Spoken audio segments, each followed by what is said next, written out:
So what's that you say? You shoot weddings on one memory card? Oh my God.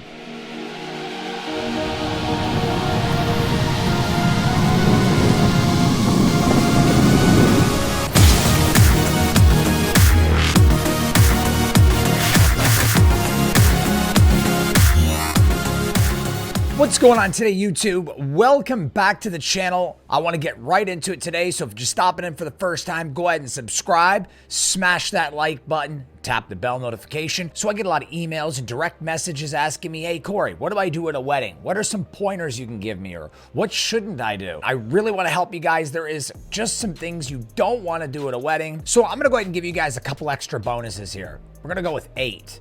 So number 8, first part of number 8 is punctuality. You want to be on time. You don't want to show up to the bridal suite or to her house, wherever they're doing groom and bridal prep. You don't want to show up late. Can you imagine their ceremony starts at 11 a.m. and prep is starting at 8 a.m. and you show up at 9:30 and they're going to be leaving for the church in 40 minutes? How are you going to get all those shots? Don't do it. You set up failure for the day. You're going to end up having to give them a refund or something. It's not going to work out. And if you're going to be late due to inclement weather or some major event, or you got hurt or just anything, make sure to let them know with the most advanced notice possible. Being punctual is very important. And I know if you do a lot of weddings, you're eventually, and I mean eventually, going to be late. May take a year, may take 5 years. Things happen. But try to avoid it, because it is catastrophic at a wedding. You will have some brides that will forgive you and won't even mention it for the rest of the day. It's like it never happened. Like, just never happened. You show up 10 minutes late. I'm so sorry. I'll make it up to you. Boom. You move on. No big deal. Whole day's come and passed. It was splendid. Everybody forgives you. And then there's other weddings where they're not going to let you live it down. You're going to hear about it all day. They're going to say, well, you were 10 minutes late. You can do this for free. You can do that for free. And the things just don't stop. It gets crazy. I've done over 1,200 weddings. I've seen it all. People I've worked with, people that work for me. Just not good. Be on time if at all possible. And part B, something not so obvious, maybe even a little bit unbelievable. Don't be early. Now, I know that may sound like a shock. Now, keep in mind, guys, being early is a good thing, right? That's what we've always been taught. And it is. But at a wedding, it really depends on how early you are. The bride has reached out to you. You guys are talking, and then they book you, give you the times. You know, the ceremony, for example, starts at 12 p.m. and they're going to be doing bridal prep from 9 o'clock till 11, then some outdoor photos, then they're going to go to the church. You don't want to show up too early. It's okay to show up 10 to 15 minutes early. That's wonderful. And some brides will even welcome you even earlier than that. But from what I've noticed over the past 16 years of doing weddings, showing up 45 minutes early, sometimes even 30 minutes early, can really aggravate the bridal party. It kind of creates a panic, like, oh my God, the photographer's here, the videographer's here. I'm not ready to start yet. Things just, they don't go so well. And I can tell you guys that I would say if you're going to be there early, 15, 20 minutes is awesome. 30 minutes, you start to push it. Don't show up that early. 15 to 20 minutes, you're solid. If you got to be there at 9 o'clock, anywhere between 8:35 and 8:50 is the best time to show up. 15 minutes early is amazing. This may shock you guys, but out of the 1,200 weddings that I've done, I would say realistically more than 700 or 800 of them, at least 60% or more of them, the ceremony and reception, and the whole day pretty much for that matter, is 20 plus minutes behind. That's just the way it is. Moving down to number 7, check in. Always check in with the hotel. Don't just head upstairs to the bridal suite looking for the bride, calling the groom's dad. It really is not professional to be calling the family trying to figure out where the bride is. You should know where the bride is, and you should know where the groom is. Obviously, the bride and groom are going to tell you what suite they're in. The hotel most likely will verify it with you depending on the hotel. Sometimes they will ask you to verify the suite with them and why you're there. You don't want to be calling the bride and groom saying, how do I get to your suite?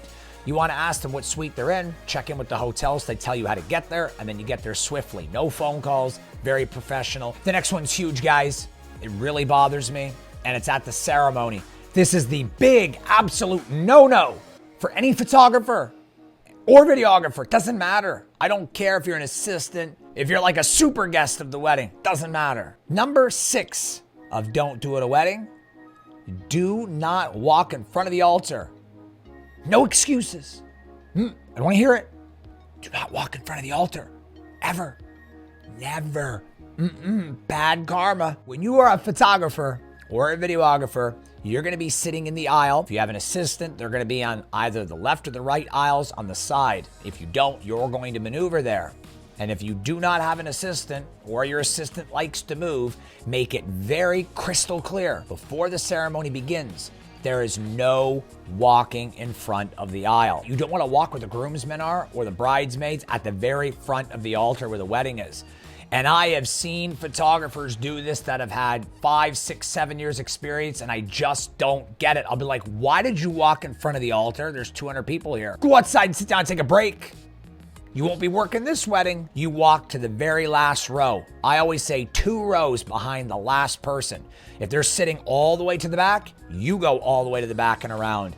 If there's 4 rows that are empty at the back, you can cut the last 2. But you gotta make sure you're not walking in front of anyone. Do not draw attention to yourself. Do not make noise. Just try to stay out of the way. Moving along to number 5. This one is really not a big deal for most brides. Problem is, you don't know which brides it's going to be a big deal for, or which family for that matter. And that is, don't be sitting around having a break and or eating at the reception in front of everybody. To say the least, I've worked with a lot of videographers and photographers, and a lot of good ones at that. But there have been select few that are quite terrible with directions, and not only that, very intrusive and rude at weddings. There are just those types of people and families that don't like to see a professional like a photographer or a videographer taking a break at the reception and or eating in front of them. And that means like sitting by your camera gear in the corner of the room and just eating a plate of food and standing there having a break. Not good. In fact, it's quite terrible unless you know the family feels different. It's something you kind of got to feel out. It's a gray area. If you guys want to take a break, you got to make sure to set that up after the ceremony. In between the ceremony and the reception, there's going to be cocktail hour. Somewhere in that cocktail hour, you got to speak with the venue and find out where the professionals or the vendors eat and take breaks. Typically in another empty room, there's a table with drinks and food ready for you, and that's where your dinner's served. That's where you take your 5-minute breaks here and there, and that is where you eat. There are some families want you to engage with them. I've had brides and grooms, fathers, mothers, friends, cousins, you name it. I've had a lot of people over the years I've been doing weddings. They'll come find me in that break room and tell me, don't you feel shy? Get out here and eat with us. I got to bring my food. And I end up sitting down with the aunt, the uncle, sometimes even the father and the mother of the bride or the groom. And it is a wonderful time when a family does that. Now, some venues will set you up a table for professionals amongst the guests to make it more festive and more fun, but that's not always the case. I would say about half the weddings you do, the bride and groom are gonna want you out there mingling while you eat. So just to be on the safe side, ask the venue where you should be sitting and having your dinner. Time to move on to number 4. This is a pretty big one, guys. Don't be gone for too long. You don't want to be taking like a 30-minute break during the reception. Believe me, if you take more than 5-minute breaks, I've taken a 3-minute break before and nothing's happening. When I come back, they're getting ready to do something. Trust me, if you are gone for more than 5 minutes during a reception, there is a very good chance that you will miss something. In fact, I will bet on it that if you take 3 breaks in a 5-hour reception that are 15 minutes each, you will guaranteed one of those times miss something important, because there's always something going on at a reception. Or the maitre d', the one that runs the show at the venue, talk with them. Make sure somebody knows where you are that's in control of this wedding, or tell them both before you step out. Unless you're gonna be gone and back in less than 5 minutes, I would not leave at all. Now just remember, you're trying to take this break. You've been on your feet all day. You just need a little bit of a break here. Someone cut you some slack. Take 10 minutes, man. You deserve it. It's too bad Uncle Bobby's in attention. He wants to get up in front of that camera for 10 or 15 minutes. He wants to give this epic speech while he's half intoxicated. And you're gonna miss it. The bride and the groom, even though they don't care, they're gonna pretend they care, and it's gonna look real bad on you. Terrible. We're at number 3. This is one of the worst ones. Don't leave your phone on. Don't do it. It's bad. So bad. Don't leave your phone on during a ceremony. For the love of God, pun intended, don't leave your phone on during the ceremony. Turn that thing all the way off. If you don't know how to mute it, you turn it off. I don't know how many times I've been at a wedding where somebody's been working with me or for me and their phone's gone off, and I'm just like, oh my God. You have your phone go off at a wedding, especially during ceremony or reception speeches, and you are going to look very unprofessional, and it's going to aggravate the bride and the groom. The second most important thing of the day. But you know what? Some just might say this is the most important rule and the biggest no-no of all. Do not argue with the bride or the groom unless you're trying to prove that you're doing something in her best interest. Maybe she thought you did something wrong. Maybe she thought that you were supposed to be somewhere you were not. If you're right, try to prove it to her in a sense where you're trying to relieve her stress. If she says, I want this photo, you got to do your best on a professional level to convince her it may not be a great idea, but do it anyway. Try not to argue or fight with the bride. There are going to be bridezillas. Let's face it, if you're going to be a wedding photographer and you're going to do 20, 30, 40 weddings a year or more, you're going to have a handful of bridezillas. It doesn't matter what you do. It doesn't matter what you say. You suck. She's the boss. You're a complete idiot. She won't be happy with you. She's going to complain and moan all day. She's going to yell at everybody. That is going to happen. And people are going to apologize to you all day and say she just had a bad day.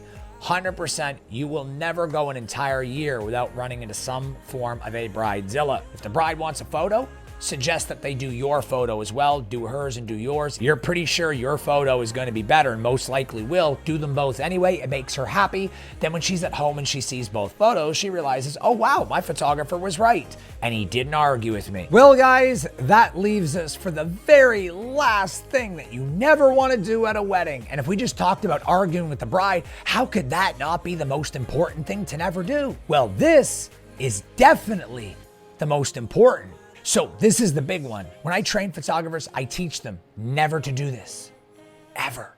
And some of them don't listen. A couple of those guys have regretted it. It's time for number one. You never shoot a wedding on one memory card. Put 2 cards in, and in your photo options, go to duplicate and turn your RAW and your JPEG on. This way it's gonna record RAW and JPEG duplicating to both card slots. If one of your memory cards has a bad sector or bad block and dies on you, you have a backup memory card. If you don't, say goodbye to your wedding and you're getting a bad review, maybe even getting sued. 2 cards, 1 camera. If you have 9 cameras, you better have 18 memory cards, plus any backups. Every backup you have needs to be in pairs of 2. And label, do not shoot a wedding ever on 1 card. I knew someone that was a photographer at a wedding, trust me, used 1 memory card died on him. All wedding photos gone. Had to refund the bride and pay $1,000 to try to recover that memory card, and he only got half the photos back. So what's that you say? You shoot weddings on 1 memory card? Oh my God. Now, if you're gonna ask me what happens if both memory cards die, well, then I guess it's just fate that you're gonna get sued and get a bad review. I guess it's kind of your destiny at that point. I mean, I've never seen 2 memory cards fail in 1 month, let alone in the same wedding in the same camera. I mean, obviously anything's possible, but if that happened to you, talk about Murphy's Law, holy crap. But I really appreciate you guys stopping in, I really do, and for sticking with me over the last 2 years while I've been really behind on uploads, and I'm hoping you guys learned something today. If it's your first time stopping in, be sure to subscribe, tap that bell notification, and go ahead and give me a like on this video. Be sure to take care of yourselves in these strange times, and I will see all of you on the next upload. Take care, guys. Happy shooting.